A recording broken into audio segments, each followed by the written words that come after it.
સુરેન્દ્રનગરના પાટડીની શાળામાં વિદ્યાર્થીઓ પર પંખો પડ્યો છે। ઝીંઝુવાડા ગામની પે સેન્ટર શાળામાં પંખો પડતા 6 વિદ્યાર્થીઓને ઈજા થઈ।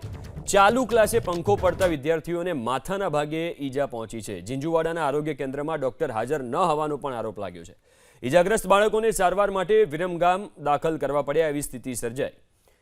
તો આ વિગતો મળી રહી છે પ્રમાણે સુરેન્દ્રનગરના પાટડીની શાળામાં વિદ્યાર્થીઓ ઉપર પંખો પડ્યો। ઝીંઝુવાડા ગામની પે સેન્ટર શાળામાં પંખો પડતા 6 જેટલા વિદ્યાર્થીઓને ઈજા થઈ છે। જો કે એમને જ્યારે સારવાર માટે લઈ જવામાં આવ્યા ત્યારે ડોક્ટર ન હોવાનો આરોપ લાગ્યો છે।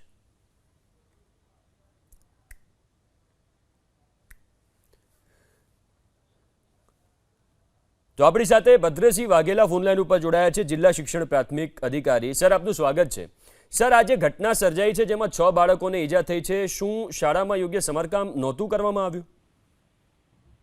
એના માટે મેં કેન્દ્ર નિરીક્ષકને તાલુકા પ્રાથમિક શિક્ષણ અધિકારીને મોકલી આપ્યા છે કે શું બાબત છે એમાં કેમ આવું બન્યું છે એ જાણવા માટે। પછી બીજી એક જાણકારી એવી મળી કે પ્રાર્થના કાર્યક્રમ પૂરો થયો પછી વિદ્યાર્થીઓ ક્લાસરૂમમાં બેસવા ગયા એ સમયે આ ઘટના બની। ત્યારે ગામના સરપંચ શ્રી પણ હાજર હતા।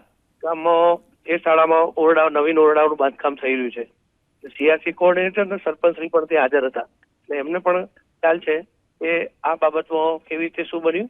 અને 2 વિદ્યાર્થીની વાત એવી સાંભળી હતી મને, ત્યાંથી એવો મેસેજ હતો, એમને લઈ ગયા હતા સારવાર અર્થે, પણ અમારા કેરળ નિરીક્ષક અને તાલુકા પ્રાથમિક શિક્ષણાધિકારી એ સ્થળ ઉપર મોકલ્યા છે અને એમને હકીકતલક્ષી આખી બાબત બધી જાણકારી અહેવાલ સાથે મેળવવા માટે જણાવ્યું છે।